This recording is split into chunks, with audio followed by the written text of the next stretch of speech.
Greetings everybody, this is Sweet Beats with Sweet Beats Tech Stop. I'm continuing to do some sort of forensic studying of my Audio Technica AT-RMX64. Part of just cleaning it up and taking a look at things and getting to know the lay of the land here. Transport is rebuilt, getting ready to put that back in. But I was doing some exploration to answer some questions that had come up, and was removing some of the modules, which I'm going to be pulling all of them out. And any of you that have pulled the modules, the 6 input and or 4 output modules out of the mixer section, know that they can be a little stubborn to get out. And my concern whenever I run into devices that are made with this phenolic resin type printed circuit board versus like a glass fiber, which is stronger. These can be, the phenolic resin boards can be more brittle, they don't take the heat as well. Solder traces have a tendency to lift if you're not careful and quick with your heat or have the right amount of heat, that sort of thing when soldering. So anyway, so I was looking at this because I don't want to break anything, and the issue is this PC board for all of the modules, there really isn't a good way to grab it, and this metal piece is not really structurally fastened to the printed circuit board. So if you're using this thing as your lever to try and pull them, I mean, it works, but it's probably not a good idea. Could lead to damage. Because like, let's say, I mean, on an input module, yes, the switches are screwed to this metal subchassis. Yes, all of the pots are nutted to this metal, and this switch rack is screwed to the metal. But the metal itself is not fastened. There's no vertical metal subchassis that this horizontal top piece fastens to. So the only thing between this metal and this board that's holding that together is solder joints. And in the case of an input module, yeah, there's a lot of them, but I don't want to be pulling on those. That's one way you can get cold solder joints. And so I was trying to think of maybe a couple of different ways to pull these out safely. And the first thing I want to say that you really want to do whenever you're doing this is to start by sort of gently rocking wherever you're pulling it from, and not just try and yard it out of there.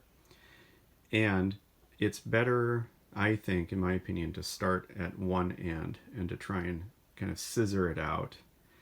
The connections on the card edge connectors, the pins, are fairly short. If we were talking about really long pins, it might not be such a good idea to scissor it out like that. But I think with the shorter pins, it's okay.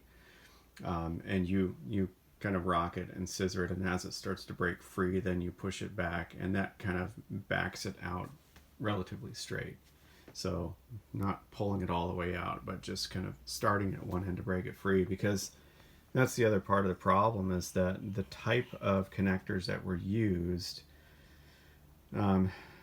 require a bit of force with the number of pins that are here, and then especially if you've never had them out and now you've got this, it's pushing 40 years old, these are now, and there are still ones out there that have not been serviced, and these have never come out. And there can be a little bit of oxidation in there, which really can make it a struggle sometimes to break them free, and we don't want to break them in the process. So side note, once you do have them out, I highly recommend that you apply some contact cleaner to the motherboard connectors, which have the sockets in them, and then seat the module, and then pull it out, seat it. Do that a few times to kind of exercise those connections and help to clean them up. I like to use Deoxit D5, which is one of their products for metal to metal contacts. So, okay. So I've obviously I've pulled sub 1 and sub 3 out. I was taking a look at them earlier. I've already removed the screws from input module 6. I think I've already had this out, so it's going to come out easier.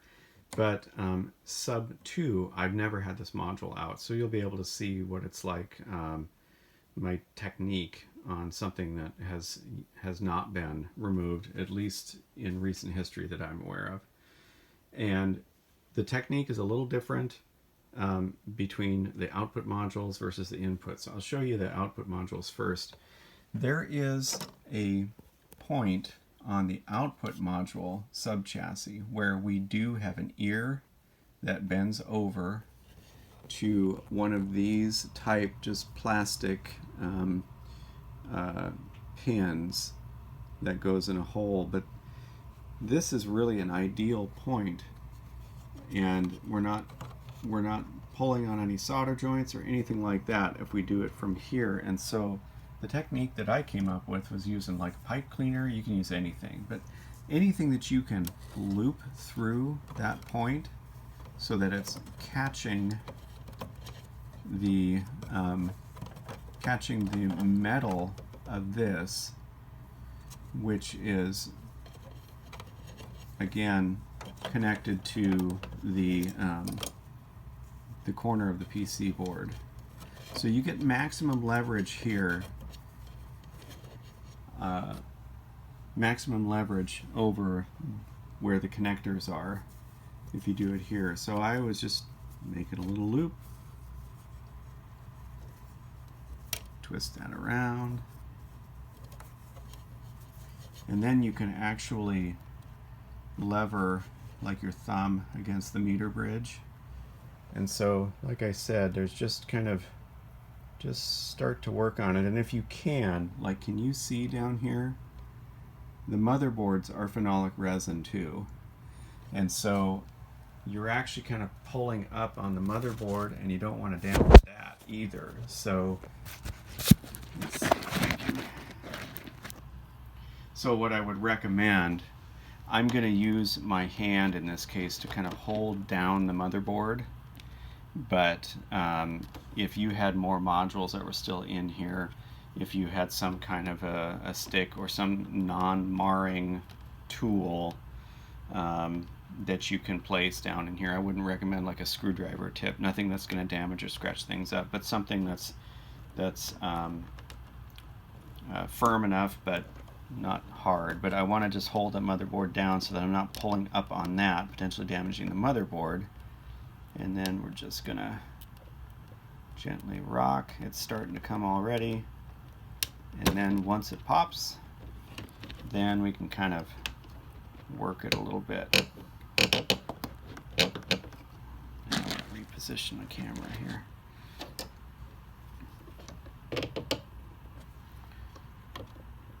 And that's it. And out it comes. But I really do think that by going at this point at the very end, you'll be able to apply more gentle force and have more leverage over where the connections are located. And if you hold down the motherboard, keep that from flexing up as you're trying to pull, then you're really maximizing what it is that you're trying to do and how you're doing it. So that's for that. And now I'm going to contradict myself just a hair with the technique for the input modules, because again, they're a little bit different because we don't have that ear down here. Oh, and by the way, I mean, obviously I forgot to mention, this all assumes you've already removed the dress panel, which is simply remove all of your fader caps, and you don't have to remove the knobs that are on the pots. You don't have to do that. I have them removed because I'm in the process of cleaning them, but you just have to remove the fader caps, and then there are 9 screws, 4 down here at the front, 2 on the sides, and 3 across the back of that top dress panel. Remove those screws, and that whole thing can lift up. For my convenience sake, with the work I'm doing, I've removed the LED PCB back here, which fastens to the dress panel by 2 screws. So you can either lay this thing over and have a cushion or something back here that you lay the dress panel back over on, or you can do what I did and just remove these 2 screws and then take the dress panel completely out of the way and set it somewhere. Anyway, so I'm going to contradict myself just a little bit. You do have this good. This is a is that a double? I think it is. Yeah, this pot has 2 rows of solder joints. That's better than one that's just 3 pins with one row of pins. It's nutted. I've made sure that it's tight, but what I'm going to do is pulling on the pot shaft. So of course here you would want to remove the knob on this one so that you can pull directly on this pot shaft, but not just pulling here, because again, if you are using this steel to remove your module and pull up on it, you are levering it this way as you pull, and that's putting this kind of force on the PC board, and particularly down here at this end where the fader is, because look, that fader is on a separate little PCB. So the only thing holding that to the rest of the main thing that you're trying to remove is, well, what?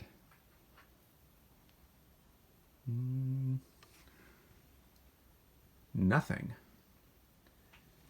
So it is just, you're just pulling up on this steel here. So the possibility of bending the steel, anyway, that's not a good idea to grab it from there at all. So rather than just pulling here, which this is a pretty firm arrangement here with this pot that's nutted to the steel. You've got this other switch that the chassis of the switch is soldered to the board, as well as the contact pins, and we've got 2 screws. So this is a pretty firm arrangement here in the 2 rows of solder joints. But I still don't like just pulling up on this, because it's still creating some force this way. So what I do is, and hopefully you can see this, what I do is, while I'm pulling on this, I'm also putting my finger here so that I'm really pulling straight up, kind of digging my finger into the solder pins a little bit, so that when I pull, it's really grasping both sides of this whole thing. And same kind of motion, just rock and even maybe lever a little bit. I'm putting my thumb here so that I have a lot of control, and once it comes up at that end, you can kind of wiggle and pull the whole thing out. So there you go. So I hope that helps with you getting your modules out. You can apply the same kind of ideology when you're working with removing the record amp, playback amp, and bias amp PCBs that live here behind the transport. Same kind of thing, but there's less pins on those, so those maybe tend to come out a little easier, and the boards are smaller, they're shorter than these long ones, so you're fortunately working with a little bit more of a rigid assembly, because it's not as much real estate there. Couple of other things just to mention that I've not covered in any other videos. The meter bridge assembly, there are 3 screws across the front, and I believe 3 screws across the back. Maybe that's 4, I can't remember, but not way down. It's just right here underneath this ledge. You remove those and it's ready to come out. Comes out really easy. You can lift it, tip it back, and here this is how you, if you need to replace the meter lamps, Now the whole meter, the meter amp PCB, and the meters themselves, because the meters are soldered to the PCB, that assembly comes out with, looks like, there's one screw at the end, and then you've got a couple of, you got one screw in the middle that you access through a hole, this one toward the bottom, and then of course a screw at the other end, and I think that's all. I haven't had it out yet, but you remove those screws and then the whole assembly pulls away from the dress panel, and then you can access your meter lamps. You also can then access your trimmers if you need to adjust, if you need to trim your meters at all. So that's how you do that. And then you can also have a look. This is the power supply PCB that we're looking down at. Plus minus 15 volts for your audio rails, which is nice for a cassette machine. That's a little bit more of a professional standard. Jack PCBs back here, etc. And then, you know, main power transformer. And so the reason that I took these submodules out, somebody had raised the question about, you know, why are there why are the XLR balanced outputs on the sub 3 and sub 4 when you don't have panning control from the sources that feed sub 3 and sub 4? If you're familiar enough with the AT-RMX64, you know that, you know, there's 4 groups, 4 assignable groups from each input, as well as your dedicated returns. And you can select any one or all or any combination of them, but the pan control only places any mono signal across both subs 1 and 2, but not 3 and 4. It's always just a straight shot to 3 and 4, a full signal. So you cannot create a stereo mix with sub 3 and sub 4, but they put the balanced outputs on sub 3 and sub 4, which seems backwards to me. I'd love to be able to talk with one of the designers and ask what the ideology was there, why they did that. I'm sure there was a reason. There's always a reason. But it would be good to know, because oftentimes when you dig in and find out what those reasons are, you learn something useful about how to utilize the device. So it remains a mystery to me. I haven't been able to figure it out. But I started wondering, well, if there is a separate balance amp PCB, maybe, you know, back behind this section, which oftentimes is the case with a lot of period TAC or Tascam mixers, well, then you could just switch connections for the input to that balance amp PCB and switch it from sub 3/4 to sub 1 and 2 and just swap that around. I mean, I'm sure it wouldn't be exactly that simple, but not much more complicated than that. So I opened this up, I took a look back there. Nope, I just see jack PCBs back there, no balance amp PCB, and then ribbon cables that go through this bulkhead over to here. So I thought, maybe the PCB assemblies for the sub 1 through 4 modules, maybe they use the same board for each, but just populated different sections of that board with components depending on which module it was, if that makes sense. Because, you know, sub 1 and sub 2 have the return, the dedicated returns on them. You don't have those on subs 3 and 4. Sub 3 has a headphone switching and headphone level pot. I think that's what's on there. See, I've got this all torn apart now and I can't remember. And then sub 4 has your tape transport speed, your noise reduction switching, and the pitch control. So you know, they've got different stuff on them. Well, maybe they use the same base board itself. And if that was the case, I thought, well, if the balance amp is on these boards and it's populated with components on sub 1 and 2 but not 3 and 4, well, or I mean other way around, not populated on 1 and 2 but it's populated on 3 and 4, well, maybe you could buy the components populated on sub 1 and 2 and then you'd have to do some jumpering of things on the motherboard, but then maybe you would be able to have sub 1 and 2 feed those XLR jacks. But I just wanted to point out, in case anybody's wondering, they do not use the same base board. Each one of these is a different assembly, and and they're labeled as such. This is the sub out 1 and this is the sub out 3, and you can look and see here, of course you've got all of the assign switches and the level and pan pot for the return on sub 1, but you do not see empty spaces where those switches would go on the sub 3 board. There's different stuff. And I'm pretty sure on sub 3 and 4, this section right here, I'm pretty sure that's the balance amp. I haven't started doing any mapping of the pinouts for the input and output modules, but I'd like to do that at some point because it'll help make troubleshooting faster once I figure that out.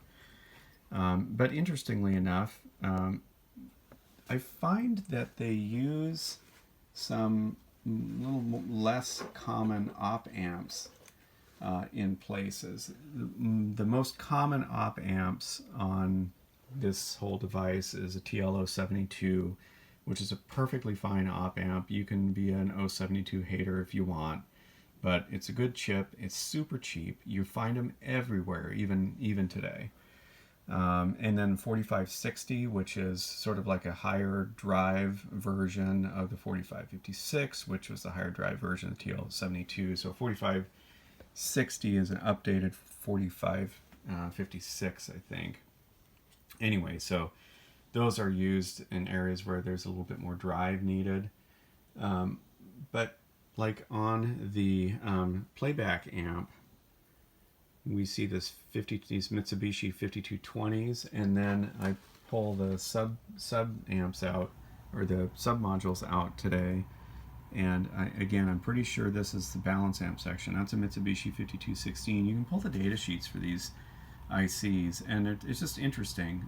It indicates to me that Audio-Technica spent time being very selective about what they used where for specific purposes, which indicates to me thoughtful design, rather than we can save money if we just buy these chips and it'll be good enough in all of these applications. But Audio-Technica went through and said, no, like if you look at the 5216, the slew rate's only 3 volts per microsecond, which isn't great, but it's similar to like one of my favorite op amps, the 5332 or the 5334. So it's similar to that, but it has gobs of drive. It only will handle up to 16 volt bipolar power rails or 32 volt single-ended. So it can't handle a lot of input power, but it does fine with the 15 volts that are on the Audio-Technica here. It has lots of drive, and is, relatively low distortion, low noise.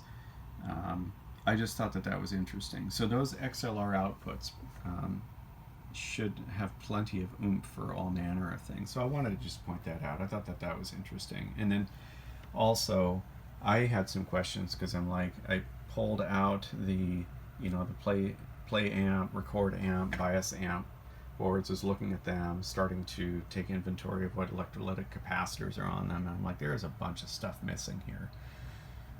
Like, where is my Dolby stuff? Well, here's the noise reduction stuff. Each of the sub modules has one channel of the noise reduction on it, and presumably, sub 1 is for track 1, sub 2 for track 2, etc. But here's your Dolby chip, and then a host of I'm assuming these may be bias traps, but they also may be record or play EQ adjustment. I just don't know, because again, I don't have a service manual. Nobody seems to have a service manual. I would love to even just have a copy of the schematics for this thing. But anyway, just wanted to point that out if folks were wondering, hey, where's the noise reduction stuff? So there is additional record, reproduce related electronics that are on the submodules. So anyway, just wanted to share what I was seeing and learning, and share some tips about maybe safely getting these modules in and out of the chassis, because we want to keep these things healthy. So thanks for watching. I'm going to ask to subscribe, have you subscribe if you like this content. I keep putting stuff up, and as I say in my other videos, I'm pretty good about answering questions and following up with information. So if you do have questions or comments or feedback, please post something. I will likely follow up. And once again, thanks for watching.